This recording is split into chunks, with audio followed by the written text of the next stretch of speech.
ಮಲೆನಾಡಿನ ತಪ್ಪಲಿನಲ್ಲಿರುವ ಈ ಹಳ್ಳಿ ಹಚ್ಚ ಹಸಿರಿನಿಂದ ಕಂಗೊಳಿಸುತ್ತಿತ್ತು. ಎಲ್ಲೇ ನೋಡಿದರೂ ಹಸಿರೇ ಹಸಿರು. ಅಲ್ಲಿನ ಜನ ನಿತ್ಯದ ಕಾರ್ಯಗಳಲ್ಲಿ ತೊಡಗಿಕೊಂಡಿದ್ದರು. ಆಗ ತಾನೇ ಮಳೆಗಾಲ ಶುರುವಾಗಿತ್ತು. ಈ ಬಾರಿ ಮಳೆಯ ಆರ್ಭಟ ಸ್ವಲ್ಪ ಜಾಸ್ತಿಯೇ ಇತ್ತು. ಅದರಿಂದ ಜೀವನ ನಡೆಸುವುದು ಕಷ್ಟಕರವಾಗಿತ್ತು.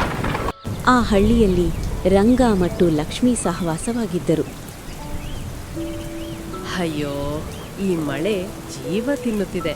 ಇಡೀ ವಾರ ಕಳೆದೋಯ್ತು, ಆದರೂ ಈ ಮಳೆ ನಿಲ್ಲುವ ಲಕ್ಷಣವೇ ಕಾಣುತ್ತಿಲ್ಲ. ಇಷ್ಟು ದಿನಗಳಿಂದ ಕೆಲ್ಸಕ್ಕೂ ಹೋಗ್ಲಾಗ್ತಿಲ್ಲ. ಮನೆಯ ಖರ್ಚು ಹೇಗೆ ನಡೆಯುತ್ತದೋ ಗೊತ್ತಾಗುತ್ತಿಲ್ಲ. ರಂಗ ಮತ್ತು ಲಕ್ಷ್ಮಿ ಮನೆಯ ಬಾಗಿಲಿನ ಮೆಟ್ಟಿಲಿನಲ್ಲಿ ಕುಳಿತು ಮಳೆ ನಿಲ್ಲುವುದನ್ನು ಕಾಯುತ್ತಿದ್ದಾರೆ. ಇಡೀ ದಿನ ಧಾರಾಕಾರ ಮಳೆ ಸುರಿಯುತ್ತದೆ. ಸಂಜೆಯಾಗುತ್ತಿದ್ದಂತೆ ಇಬ್ಬರು ನಿರಾಶೆಯಿಂದ ಮನೆಯೊಳಗೆ ಹೋಗುತ್ತಾರೆ. ಮರುದಿನ ಲಕ್ಷ್ಮಿ, ಈಗ ಹವಾಮಾನ ಬದಲಾಗುತ್ತದೆ ಅನ್ನಿಸುವುದಿಲ್ಲ. ಮಳೆ ನಿಲ್ಲುತ್ತದೆ ಅನ್ನುವ ನಿರೀಕ್ಷೆಯನ್ನೇ ಬಿಡು. ತರಕಾರಿಗಳಿಗೆ ಹುಳು ಹಿಡಿಯುತ್ತಿದೆ. ಮನೆಯ ಮೇಲ್ಛಾವಣಿ ಸೋರುತ್ತಿದೆ. ಅದರ ಜೊತೆಗೆ ನಿರಂತರ ಮಳೆಯಿಂದ ಗೋಡೆಗಳೂ ಒದ್ದೆಯಾಗಿವೆ. ಇನ್ನು ಈ ಮಳೆಯಲ್ಲೇ ಕೂಲಿ ಕೆಲಸಕ್ಕೆ ಹೋಗಬೇಕಾಗುತ್ತದೆ. ಮಳೆ ನಿಲ್ಲುವುದನ್ನು ಕಾಯುತ್ತಾ ಇದ್ದರೆ ತುಂಬಾ ತಡವಾಗಿ ಬಿಡಬಹುದು. ರಂಗ ಮಳೆಯಲ್ಲೇ ಭೈರವಗೌಡನ ಮನೆಗೆ ಹೋಗುತ್ತಾನೆ. ದಾರಿಯುದ್ದಕ್ಕೂ ಕೆಲಸ ಸಿಗಬಹುದೋ ಇಲ್ಲವೋ ಎಂಬ ಗೊಂದಲದಲ್ಲಿ ಹೋಗುತ್ತಾನೆ.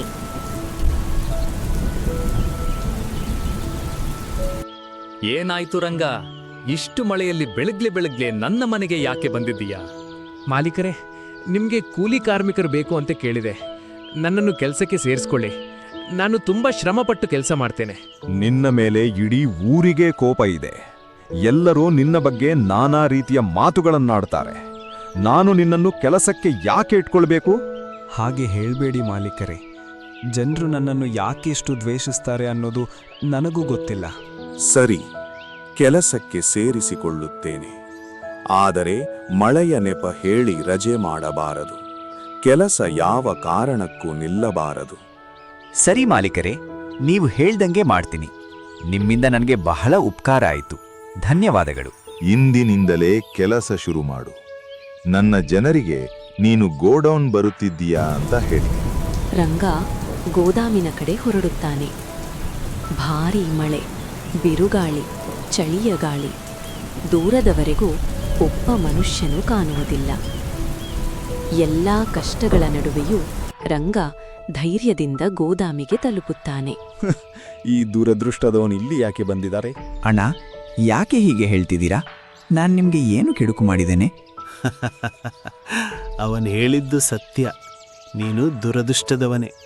ಅದಕ್ಕೆ ನಿನಗೆ ಸಂಬಂಧಿಕರೂ ಇಲ್ಲ, ಸ್ವಂತವರೂ ಇಲ್ಲ. ಇದನ್ನು ಕೇಳುತ್ತಿದ್ದಂತೆಯೇ ರಂಗನ ಮುಖದ ಮೇಲಿದ್ದ ನಗು ಮಾಯವಾಗುತ್ತದೆ. ಅವನು ಮೌನವಾಗಿ ಎಲ್ಲರ ಮಾತುಗಳನ್ನು ಕೇಳುತ್ತಾ ಕೆಲಸ ಮಾಡಲು ಶುರು ಮಾಡುತ್ತಾನೆ. ಸಂಜೆಯಾಗುತ್ತದೆ. ರಂಗ ಕೂಲಿಯ ಹಣವನ್ನು ತೆಗೆದುಕೊಂಡು ಸುಸ್ತಾಗಿ ಮನೆಗೆ ಬರುತ್ತಾನೆ.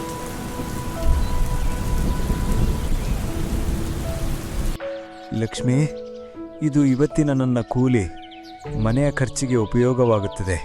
ಅಯ್ಯೋ, ಈ ಹಣವೆಲ್ಲ ಒದ್ದೆ ಆಗ್ಬಿಟ್ಟಿದೆಯಲ್ಲ. ಮಳೆಯಲ್ಲಿ ನೆನೆದು ಬಂದಿದ್ದೀನಲ್ಲ. ಬಟ್ಟೆಗಳು ಒದ್ದೆಯಾಗಿವೆ, ಹಣವೂ ಒದ್ದೆಯಾಗಿದೆ. ಇದನ್ನು ಇನ್ನೊಂದು ಕೋಣೆಯಲ್ಲಿ ಒಣಗಲಿಟ್ಟು ಬಿಡು.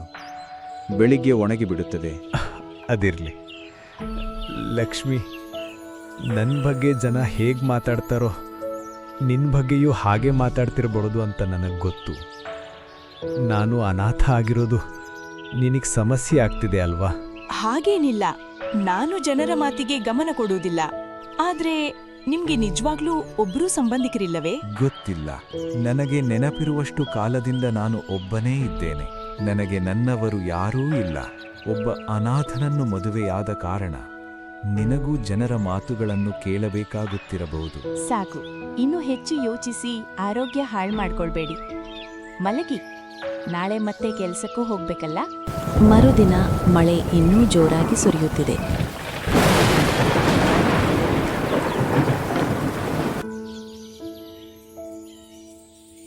ಅಯ್ಯೋ ದೇವ್ರೇ, ಇದೇನಾಯಿತು ರೀ? ಇದನ್ನ ನೋಡಿ, ಮನೆಯ ಮೇಲ್ಛಾವಣಿಯಿಂದ ನೀರು ಸೋರಿ ಎಲ್ಲ ನೋಟುಗಳು ಹರಿದೋಗಿವೆ. ಈಗ ಈ ಹಣದಲ್ಲಿ ಒಂದು ನೋಟು ನಮ್ಮ ಯಾವ ಕೆಲಸಕ್ಕೂ ಬರೋದಿಲ್ಲ. ಎಷ್ಟು ಕಷ್ಟಪಟ್ಟು ಈ ಹಣ ಸಂಪಾದಿಸಿದ್ದೆ. ನನ್ನ ಎಲ್ಲ ಶ್ರಮವು ನೀರಿನಲ್ಲಿ ಕೊಚ್ಚಿ ಹೋಯಿತು. ರಂಗ ಧೈರ್ಯ ಮಾಡಿಕೊಂಡು ಮತ್ತೆ ಮಳೆಯಲ್ಲೇ ಕೆಲಸಕ್ಕೆ ಹೊರಡುತ್ತಾನೆ.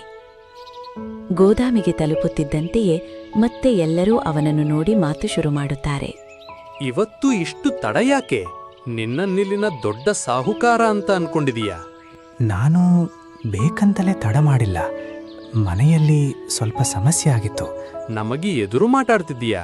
ಮರೆಯಬೇಡ, ಬೇಕಾದ್ರೆ ಈಗ್ಲೇ ಭೈರವಗೌಡನಿಗೆ ಹೇಳಿ ನಿನ್ನನ್ನು ಕೆಲಸದಿಂದ ತೆಗೆಸಿ ಬಿಡುತ್ತೇವೆ. ನೀವೆಲ್ಲರೂ ನನ್ನನ್ನು ಇಷ್ಟು ದ್ವೇಷ ಮಾಡುವುದು ಯಾಕೆ? ನಾನು ನಿಮಗೆ ಏನೋ ಅನ್ಯಾಯ ಮಾಡಿದ್ದೇನೆ. ಯಾಕೆ ನನ್ನನ್ನು ಇಷ್ಟು ದ್ವೇಷಿಸುತ್ತೀರಾ? ಆದರೆ ಯಾರೂ ಉತ್ತರ ಕೊಡುವುದಿಲ್ಲ. ಎಲ್ಲರೂ ಅವನನ್ನು ನಿರ್ಲಕ್ಷ್ಯ ಮಾಡಿ ತಮ್ಮ ತಮ್ಮ ಕೆಲಸಕ್ಕೆ ಹೋಗಿಬಿಡುತ್ತಾರೆ. ರಂಗ ಮೌನವಾಗಿ ಕಣ್ಣೀರನ್ನು ನುಂಗುತ್ತಾ ಕೆಲಸ ಮಾಡಲು ಶುರು ಮಾಡುತ್ತಾನೆ. ಸಂಜೆ ಕೆಲಸ ಮುಗಿದಿದೆ. ಎಲ್ಲರೂ ಮನೆಗೆ ಹೋಗುತ್ತಾರೆ. ರಂಗ ತನ್ನ ಕೂಲಿಯ ಹಣವನ್ನು ಈ ಬಾರಿ ಜಾಗ್ರತೆಯಿಂದ ಬಟ್ಟೆಯೊಳಗೆ ಕಟ್ಟಿ ಇಡುತ್ತಾನೆ. ಅವನು ಮನೆ ಕಡೆ ನಡೆಯುತ್ತಿರುತ್ತಾನೆ. ಆಗ ರಸ್ತೆಯ ಬದಿಯ ದೊಡ್ಡ ಮರದ ಕೆಳಗೆ ಒಬ್ಬ ಗಂಡ ಹೆಂಡತಿ ನಿಂತಿರುವುದು ಕಾಣುತ್ತದೆ. ಅಣ್ಣ, ಮಳೆ ತುಂಬಾ ಜೋರಾಗಿದೆ. ಯಾವ ಕ್ಷಣದಲ್ಲಾದರೂ ಬಿರುಗಾಳಿ ಬರ್ಬೋದು. ಇಂಥ ಸಮಯದಲ್ಲಿ ಹೊರಗೆ ನಿಲ್ಲೋದು ಸರಿಯಲ್ಲ. ಗೊತ್ತಿದೆ ಅಣ್ಣ, ಆದ್ರೆ ನಾನು ಇನ್ನೇನ್ ಮಾಡ್ಲಿ? ನಮ್ಮ ಬಳಿ ತಂಗಲ್ ಯಾವುದೇ ಜಾಗವೇ ಇಲ್ಲ. ಅಂದ್ರೆ ಏನ್ ಹೇಳ್ತಿದ್ದೀರಾ? ನಿಮ್ಮ ಮಾತಿನ ಅರ್ಥ ಏನು? ಅಣ್ಣ, ನಾವು ಊರು ನೋಡಲು ಬಂದಿದ್ದೆವು. ಇಲ್ಲಿ ಇಷ್ಟು ಭಾರಿ ಮಳೆ ಬರ್ತದೆ ಅಂತ ನಮಗೆ ಗೊತ್ತಿರಲಿಲ್ಲ. ಬಂದ ಮೇಲೆ ಈ ಮಳೆಯಲ್ಲಿ ಸಿಕ್ಕಿ ಹಾಕೊಂಡೆವು. ಈಗ ತಂಗಲು ಜಾಗವೂ ಇಲ್ಲ. ಮಳೆ ನಿಲ್ಲುವವರೆಗೂ ಇಲ್ಲೇ ನಿಂತಿರ್ತೀರಾ? ಬೇರೆ ದಾರಿಯೇ ಇಲ್ಲ. ಈ ಊರಲ್ಲಿ ನಮ್ಮ ಸಂಬಂಧಿಕರೂ ಇಲ್ಲ. ಯಾರ ಮನೆಯಲ್ಲಾದ್ರೂ ಉಳಿಯಲು ಸಾಧ್ಯವಿಲ್ಲ. ಹಾಗಿದ್ರೆ ನಮ್ಮನೆಗೆ ಬನ್ನಿ. ಇಲ್ಲ ಇಲ್ಲ, ಅನಗತ್ಯವಾಗಿ ನಿಮ್ಗೆ ತೊಂದರೆ ಕೊಡಲು ನಾವು ಬಯಸೋದಿಲ್ಲ. ಇದರಲ್ಲಿ ತೊಂದರೆ ಏನಿದೆ? ಮಾನವೀಯತೆ ಅನ್ನೋದು ಕೂಡ ಒಂದು ವಿಷಯ ಅಲ್ವೇ? ಬನ್ನಿ. ರಂಗ ವಿಕ್ರಮ್ ಮತ್ತು ದೀಪಾ ಅವರನ್ನು ತನ್ನ ಮನೆಗೆ ಕರೆದುಕೊಂಡು ಹೋಗುತ್ತಾನೆ. ಲಕ್ಷ್ಮಿ ಇಬ್ಬರು ಅಪರಿಚಿತರನ್ನು ನೋಡಿ ಆಶ್ಚರ್ಯಪಡುತ್ತಾಳೆ. ಏನ್ರಿ, ಇವ್ರ್ಯಾರು? ಇವರು ವಿಕ್ರಮ್ ಮತ್ತು ದೀಪಾ ಮಳೆಯಲ್ಲಿ ಸಿಕ್ಕಿ ಹಾಕ್ಕೊಂಡಿದ್ರು. ಇವರಿಗೆ ಈ ಊರಿನಲ್ಲಿ ಯಾರೂ ಪರಿಚಯ ಇಲ್ಲ. ಅದಕ್ಕೆ ಸ್ವಲ್ಪ ದಿನದವರೆಗೆ ನಮ್ಮ ಮನೆಯಲ್ಲಿರ್ತಾರೆ. ನಮ್ಮ ಮನೆಗೆ ಅತಿಥಿಗಳು ಬಂದಿದ್ದಾರೆ. ಇವತ್ ನಾನು ಬಗೆ ಅಡುಗೆ ಮಾಡ್ತೇನೆ. ಮೊದಲ ಬಾರಿಗೆ ಅತಿಥಿಗಳು ಬಂದಿರುವುದರಿಂದ ಲಕ್ಷ್ಮಿಯ ಮುಖದಲ್ಲಿ ಸಂತೋಷ ಮೂಡುತ್ತದೆ. ಲಕ್ಷ್ಮಿ ಅಡುಗೆ ಮನೆಗೆ ಹೋಗಿ ಬೇಗ ಹಲವಾರು ರುಚಿಯಾದ ಅಡುಗೆಗಳನ್ನು ಮಾಡುತ್ತಾಳೆ. ರಾತ್ರಿ ನಾಲ್ವರು ಒಟ್ಟಿಗೆ ಕುಳಿತು ಊಟ ಮಾಡ್ತಾರೆ. ಅಯ್ಯೋ ಅಕ್ಕ, ನಿಮ್ ಕೈಯಲ್ಲಿ ನಿಜಕ್ಕೂ ಮಾಯೆ ಇದೆ. ಊಟ ತುಂಬಾ ರುಚಿಯಾಗಿದೆ. ಇಬ್ರು ನಿಜಕ್ಕೂ ತುಂಬಾ ಒಳ್ಳೆಯವರು. ಇಂದಿನ ಕಾಲದಲ್ಲೂ ಅಪರಿಚಿತರಿಗಾಗಿ ಇಷ್ಟೆಲ್ಲ ಮಾಡ್ತಿದ್ದೀರಾ? ನಮ್ಮ ಕರ್ತವ್ಯ. ಅತಿಥಿಗಳು ದೇವರ ಸ್ವರೂಪ. ರಾತ್ರಿ ತಡರವರೆಗೂ ಮಾತನಾಡುತ್ತಾ ನಗುತ್ತಾ ಕಾಲ ಕಳೆಯುತ್ತಾರೆ. ನಂತರ ಎಲ್ಲರೂ ನಿದ್ರೆಗೆ ಜಾರುತ್ತಾರೆ. ಬೆಳಿಗ್ಗೆ ಸೂರ್ಯ ಮೇಲೇರಿದ್ದಾನೆ.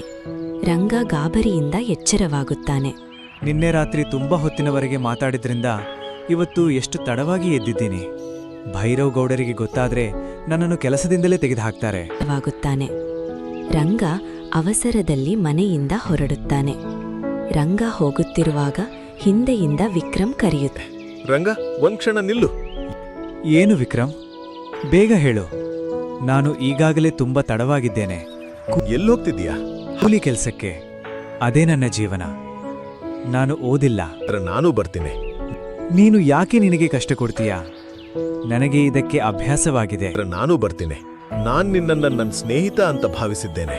ಒಬ್ಬ ಸ್ನೇಹಿತ ಇನ್ನೊಬ್ಬ ಸ್ನೇಹಿತನಿಗೆ ಸಹಾಯ ಮಾಡೋದನ್ನ ನೀನ್ ತಡೆಯೋಲಾಗೋದಿಲ್ಲ. ಸರಿ, ಬಾ. ಇವರು ಒಟ್ಟಿಗೆ ಕೆಲಸ ಮಾಡುತ್ತಿದ್ದಾರೆ. ಸ್ವಲ್ಪ ಸಮಯದ ನಂತರ ರಂಗ, ಇವನ್ ಯಾರು? ಇವರು ನನ್ನ ಮನೆಯ ಅತಿಥಿಗಳು. ನಮ್ಮನ್ನೇ ಮೂರ್ಖರನ್ನಾಗಿಸುತ್ತೀಯಾ? ಇಷ್ಟು ವರ್ಷಗಳಲ್ಲಿ ನಿನ್ನ ಮನೆ ಕಡೆ ಯಾರೂ ನೋಡಲು ಬಂದಿಲ್ಲ. ಇವತ್ತು ಹಠಾತ್ ಅತಿಥಿಗಳು ಎಲ್ಲಿಂದ ಬಂದರು? ಸುಳ್ಳು ಹೇಳೋದನ್ನು ನಿನ್ನಿಂದಲೇ ಕಲಿಯಬೇಕು. ಅನಾಥನೆ, ಮರಿಬೇಡ. ನಿನಗೆ ಸಂಬಂಧಿಕರಿಲ್ಲ, ಸ್ನೇಹಿತರಿಲ್ಲ, ನಿನ್ನವರು ಯಾರೂ ಇಲ್ಲ. ರಂಗನ ಮುಖ ಮಂಕಾಗುತ್ತದೆ. ರಂಗ, ಈ ಊರಿನವರು ನಿನ್ನ ಜೊತೆ ಹೀಗೆ ಹೇಗೆ ಮಾತನಾಡುತ್ತಾರೆ? ನೀನು ಅವರಿಗೆ ಉತ್ತರ ಯಾಕೆ ಕೊಡುವುದಿಲ್ಲ? ಬಿಡು ವಿಕ್ರಮ್, ಅವರ ಮಾತಿಗೆ ಗಮನ ಕೊಡಬೇಡ. ಇದನ್ನೆಲ್ಲ ಕೇಳಿ ಕೇಳಿ ನನಗೀಗ ಅಭ್ಯಾಸವಾಗಿದೆ. ರಂಗ ಮತ್ತೆ ಕೆಲಸದಲ್ಲಿ ತೊಡಗುತ್ತಾನೆ. ವಿಕ್ರಮ್ಗೆ ರಂಗನ ಮೇಲೆ ತುಂಬಾ ಕರುಣೆ ಬರುತ್ತದೆ. ಅವನು ರಂಗನ ಕೆಲಸದಲ್ಲಿ ಮನಸಾರೆ ಸಹಾಯ ಮಾಡುತ್ತಾನೆ. ಕೆಲವು ದಿನಗಳು ಕಳೆಯುತ್ತವೆ. ಮಳೆ ಇನ್ನೂ ಅದೇ ರೀತಿ ಸುರಿಯುತ್ತಿರುತ್ತದೆ. ಸಂಜೆ ನಾಲ್ವರು ಮನೆಯ ಮುಂಭಾಗದಲ್ಲಿ ಕುಳಿತು ಬಿಸಿ ಚಹಾ ಕುಡಿಯುತ್ತಾ ಮಳೆಯನ್ನು ನೋಡುತ್ತಿದ್ದಾರೆ. ಮೊದಲು ಈ ಮಳೆಯನ್ನು ನೋಡಿದರೆ ತುಂಬಾ ಕೋಪ ಬರ್ತಿತ್ತು. ಆದರೆ ಈಗ ನಿಮ್ಮೆಲ್ಲರ ಜೊತೆ ಕೂತು ಚಹಾ ಕುಡಿಯುತ್ತಾ ಮಳೆಯನ್ನು ನೋಡುವುದೇ ಒಂದು ಸಂತೋಷವಾಗಿದೆ. ಹೌದು, ಇಷ್ಟು ದಿನ ಇಲ್ಲಿ ಇದ್ರೂ ನಾವು ಅತಿಥಿಗಳಂತೆ ಅನಿಸ್ತಿಲ್ಲ, ಒಂದೇ ಕುಟುಂಬದವರಂತೆ ಅನಿಸ್ತಿದೆ. ಈ ಮಳೆ ಇರಲಿಲ್ಲ ಅಂದ್ರೆ ನಿಮ್ಮಂತಹ ಒಳ್ಳೆಯ ಜನರನ್ನು ನಾವು ಹೇಗೆ ಭೇಟಿಯಾಗುತ್ತಿದ್ದೆವು. ನೀವು ನಮ್ಮನ್ನು ತುಂಬಾ ಚೆನ್ನಾಗಿ ನೋಡಿಕೊಂಡಿದ್ದೀರಿ. ನಾವು ನಿಮ್ಮ ಋಣಿಯಾಗಿದ್ದೇವೆ. ಶಾಪದಂತೆ ಕಂಡಿದ್ದ ಮಳೆ ಈಗ ಅವರ ಸ್ನೇಹಕ್ಕೆ ಕಾರಣವಾಗಿ ಸಂತೋಷ ನೀಡುತ್ತದೆ. ಕೆಲವು ದಿನಗಳು ಕಳೆಯುತ್ತವೆ. ಮಳೆ ಇನ್ನೂ ಜೋರಾಗಿಯೇ ಸುರಿಯುತ್ತಿದೆ. ಒಂದು ದಿನ ರಂಗ ಒಬ್ಬನೇ ಗೋದಾಮಿಗೆ ಬರುತ್ತಾನೆ. ಇವತ್ತು ನಿನ್ನ ಜೊತೆ ವಿಕ್ರಮ್ ಬರ್ಲಿಲ್ಲವೇ? ಅವನು ಕೂಡ ನಿನ್ನನ್ನು ಬಿಟ್ಟು ಹೋಗಿಬಿಟ್ಟನಾ? ಇಲ್ಲ, ಅವನು ನನ್ನ ನಿಜವಾದ ಸ್ನೇಹಿತ. ಮಳೆಯಲ್ಲಿ ನೆನೆದಿದ್ದರಿಂದ ಅವನಿಗೆ ಸ್ವಲ್ಪ ಜ್ವರ ಬಂದಿದೆ. ಆದ್ದರಿಂದ ಇಂದು ವಿಶ್ರಾಂತಿ ತೆಗೆದುಕೊಳ್ಳು ಅಂತ ನಾನು ಹೇಳಿದ್ದೇನೆ. ಬೇಜವಾಬ್ದಾರಿ. ನಿನ್ನ ಮನೆಯ ಅತಿಥಿಯನ್ನು ಸರಿಯಾಗಿ ನೋಡಿಕೊಳ್ಳಲು ಬರುವುದಿಲ್ಲ. ವಿಕ್ರಮ್ ಬಗ್ಗೆ ರಂಗನಿಗೆ ತಿರಸ್ಕಾರವಾಗಿ ಮಾತನಾಡುತ್ತಾರೆ. ಆದರೆ ಯಾರೂ ಒಮ್ಮೆ ಕೂಡ ಅವನ ಆರೋಗ್ಯ ಹೇಗಿದೆ ಎಂದು ಕೇಳುವುದಿಲ್ಲ. ರಂಗನಿಗೂ ಜ್ವರ ಬರುತ್ತದೆ. ಜ್ವರ ಇದ್ದರೂ ಅವನು ಯಾರಿಗೂ ಎದುರು ಮಾತಾಡದೆ ಮೌನವಾಗಿ ಕೆಲಸ ಮಾಡುತ್ತಾನೆ. ಇವತ್ತು ಕೆಲಸ ಮಾಡದಿದ್ರೆ ಮನೆಯ ಖರ್ಚು ಹೇಗೆ ನಡೆಯುತ್ತದೆ? ಜ್ವರದಿಂದ ರಂಗನ ಕೈಗಳು ನಡುಗುತ್ತವೆ. ಧಾನ್ಯದ ಚೀಲ ಅವನ ಕೈಯಿಂದ ಜಾರಿ ಕೆಳಗೆ ಬೀಳುತ್ತದೆ. ಮಳೆಯ ನೀರಿನಲ್ಲಿ ಇಡೀ ಧಾನ್ಯ ಹಾಳಾಗುತ್ತದೆ. ಏನ್ ಮಾಡಿದ್ದೀಯಾ? ಎಷ್ಟು ದೊಡ್ಡ ನಷ್ಟ ಆಗಿದೆ ಗೊತ್ತಾ? ಈ ಧಾನ್ಯ ಈಗ ಯಾವ ಕೆಲಸಕ್ಕೂ ಬರೋದಿಲ್ಲ.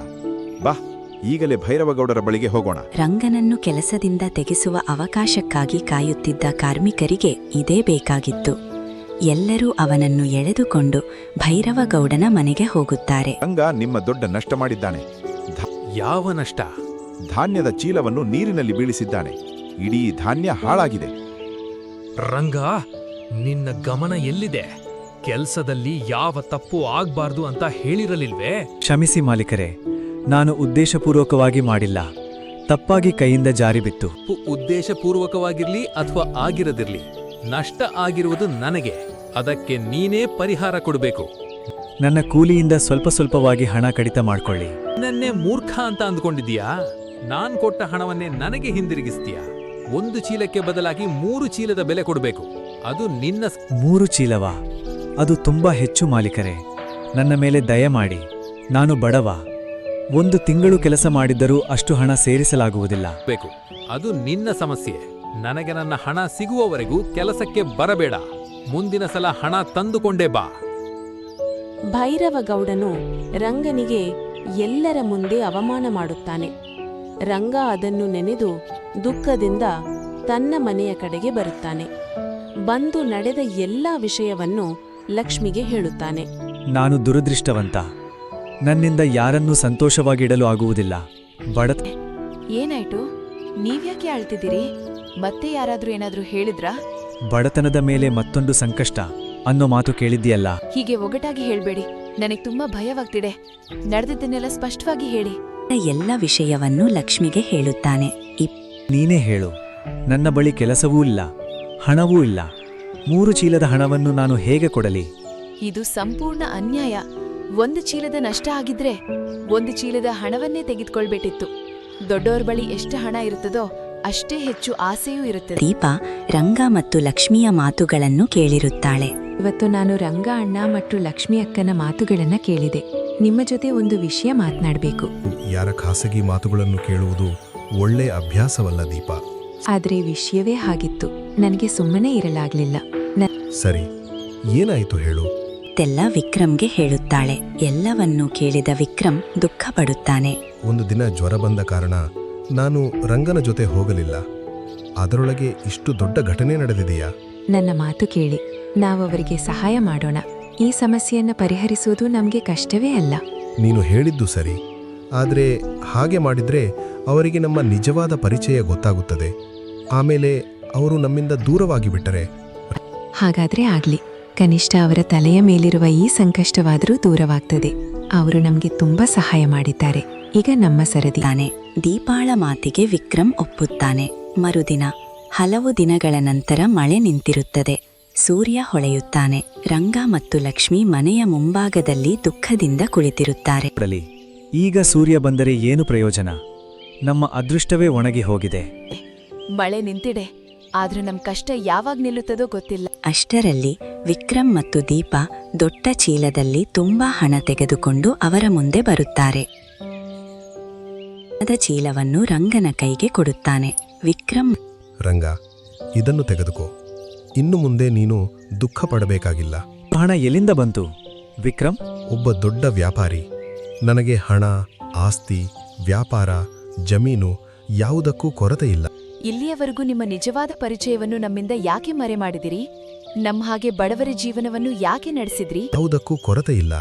ಯಾಕೆಂದ್ರೆ ನಮ್ಮ ಬಳಿ ಹಣ ತುಂಬಾ ಇದೆ. ಆದರೆ ಸಂಬಂಧಗಳ ವಿಷಯದಲ್ಲಿ ನಾವು ಬಡವರು. ನಮಗೂ ನಮ್ಮವರು ಯಾರೂ ಇಲ್ಲ, ಸಂಬಂಧಿಕರೂ ಇಲ್ಲ. ಆದ್ದರಿಂದ ಸತ್ಯ ಗೊತ್ತಾದ ನಂತರ ನೀವು ನಮ್ಮನ್ನು ನಿಮ್ಮವರಂತೆ ನೋಡಿಕೊಳ್ಳುವುದಿಲ್ಲ ಎಂಬ ಭಯ. ವಿಕ್ರಮ್ ಮತ್ತು ದೀಪ ಎಲ್ಲವನ್ನೂ ಪ್ರೀತಿಯಿಂದ ವಿವರಿಸುತ್ತಾರೆ. ವಿಕ್ರಮ್, ನಿಮ್ಮ ಹಣಕ್ಕಾಗಿ ನಾವು ನಿಮ್ಮನ್ನು ಗೌರವಿಸಲಿಲ್ಲ. ನಿಮ್ಮ ಒಳ್ಳೆಯ ಮನಸ್ಸಿಗಾಗಿ ಗೌರವಿಸಿದ್ದೇವೆ. ಮೊದಲು ಹೇಗಿದ್ದೀರೋ ಈಗಲೂ ನಮಗೆ ಹಾಗೆಯೇ. ನಾಲ್ವರೂ ಸಂತೋಷದಿಂದ ಒಬ್ಬರನ್ನೊಬ್ಬರು ನೋಡುತ್ತಾರೆ. ರಂಗ ಭೈರವಗೌಡನ ಮನೆಗೆ ಹೋಗುತ್ತಾನೆ. ಮರುದಿನ, ಇಗೋ ನಿಮ್ಮ 3 ಚೀಲಗಳ ಹಣ. ಇನ್ನು ಮುಂದೆ ನಾನು ನಿಮ್ಮ ಗೋದಾಮಿನ ಕಡೆ ತಿರುಗಿಯೂ ನೋಡುವುದಿಲ್ಲ. ಹೋಗುತ್ತಾನೆ. ಮರುದಿನ ವಿಕ್ರಮ್ ಮತ್ತು ದೀಪ ಊರಿಗೆ ವಿದಾಯ ಹೇಳಲು ಸಿದ್ಧರಾಗಿರುತ್ತಾರೆ. ವಿಕ್ರಮ್, ನಿಮ್ಮ ನೆನಪು ನನಗೆ ಯಾವಾಗಲೂ ಇರುತ್ತದೆ. ನನಗೆ ಒಂದು ಸಲಹೆ ಇದೆ. ನನ್ನ ವ್ಯಾಪಾರದಲ್ಲಿ ನನ್ನ ಜೊತೆ ಕೆಲಸ ಮಾಡು. ನಿನಗೆ ಕೆಲಸ ಬೇಕು. ನನಗೆ ನಂಬಿಕಸ್ಥ ಸಂಗಾತಿ. ಹೇಗೆ ಧನ್ಯವಾದ ಹೇಳಲಿ? ನೀವು ನಮ್ಮ ಜೀವನಕ್ಕೆ ದೇವರಂತೆ ಬಂದಿದ್ದೀರಿ. ರಂಗ, ನಿನ್ನ ಕುತ್ತಿಗೆಯ ಮೇಲಿರುವ ಈ ಗುರುತು ಏನು? ಇದು ಹುಟ್ಟಿನಿಂದಲೇ ಇದೆ. ಕೇಳುತ್ತಿದ್ದಂತೆಯೇ ವಿಕ್ರಮ್ ಭಾವುಕನಾಗುತ್ತಾನೆ. ನೀನು ನನ್ನ ಅಣ್ಣ. ಎಲ್ಲರೂ ಆಶ್ಚರ್ಯದಿಂದ ವಿಕ್ರಮ್ನತ್ತ ನೋಡುತ್ತಾರೆ. ಕೆಲವು ದಿನ, ನನ್ನ ಕುತ್ತಿಗೆಯ ಮೇಲೂ ಇದೇ ರೀತಿಯ ಗುರುತುವಿದೆ. ನಮ್ಮ ಅಮ್ಮ ಯಾವಾಗಲೂ ಹೇಳುತ್ತಿದ್ರು, ನನಗೆ ಒಬ್ಬ ತಮ್ಮ ಇದ್ದ, ಬಾಲ್ಯದಲ್ಲೇ ಅವನು ಕಳೆದು ಹೋದ, ಅವನೇ ನೀನು. ಅಂದ್ರೆ ನನಗೂ ಒಬ್ಬ ಸ್ವಂತ ತಮ್ಮನಿದ್ದಾನ? ತಮ್ಮ? ಹೌದು ಅಣ್ಣ. ಅದಕ್ಕೆ ಮೊದಲ ದಿನದಿಂದಲೇ ನಿನ್ನ ಮೇಲೆ ನನಗೆ ವಿಚಿತ್ರವಾದ ಆತ್ಮೀಯತೆ ಅನಿಸುತ್ತಿತ್ತು. ಅಪರಿಚಿತರಾಗಿದ್ದರೂ ನೀನು ನನ್ನವನೇ ಅನಿಸುತ್ತಿತ್ತು. ನಾವು ಇಲ್ಲೇ ಇರುತ್ತೇವೆ. ಊರಿನಿಂದಲೇ ನಮ್ಮ ವ್ಯಾಪಾರವನ್ನು ಒಟ್ಟಿಗೆ ನೋಡಿಕೊಳ್ಳೋಣ. ಅಮ್ಮ, ಇಷ್ಟು ವರ್ಷ ನಾನು ಒಬ್ಬನೇ ಇದ್ದೆ. ಆದರೆ ಇವತ್ತು ನನಗೆ ಕುಟುಂಬ ಸಿಕ್ಕಿದೆ. ನಂತರ ರಂಗ ಮತ್ತು ವಿಕ್ರಮ್ ಒಟ್ಟಿಗೆ ವ್ಯಾಪಾರ ನಡೆಸುತ್ತಾರೆ. ರಂಗ ಕೂಡ ಶ್ರೀಮಂತನಾಗುತ್ತಾನೆ. ಮೊದಲು ಅವನನ್ನು ಅವಮಾನಿಸುತ್ತಿದ್ದ ಊರಿನವರೇ ಈಗ ಗೌರವದಿಂದ ಮಾತನಾಡುತ್ತಾರೆ. ಭೈರವಗೌಡನಿಗಿಂತಲೂ ರಂಗ ದೊಡ್ಡ ವ್ಯಾಪಾರಿ ಆಗುತ್ತಾನೆ. ಒಳ್ಳೆಯ ಮನಸ್ಸಿನಿಂದ ಮಾಡಿದ ಸಹಾಯ ಎಂದಿಗೂ ವ್ಯರ್ಥವಾಗುವುದಿಲ್ಲ. ಸಂಬಂಧಗಳು ರಕ್ತದಿಂದ ಮಾತ್ರ ಹುಟ್ಟುವುದಿಲ್ಲ. ಪ್ರೀತಿ, ನಂಬಿಕೆ ಮತ್ತು ಮಾನವೀಯತೆಯಿಂದಲೂ ಹುಟ್ಟುತ್ತವೆ. ಮನುಷ್ಯನ ನಿಜವಾದ ಸಂಪತ್ತು ಹಣವಲ್ಲ, ಅವನ ಜೊತೆ ನಿಲ್ಲುವ ಒಳ್ಳೆಯ ಜನರು.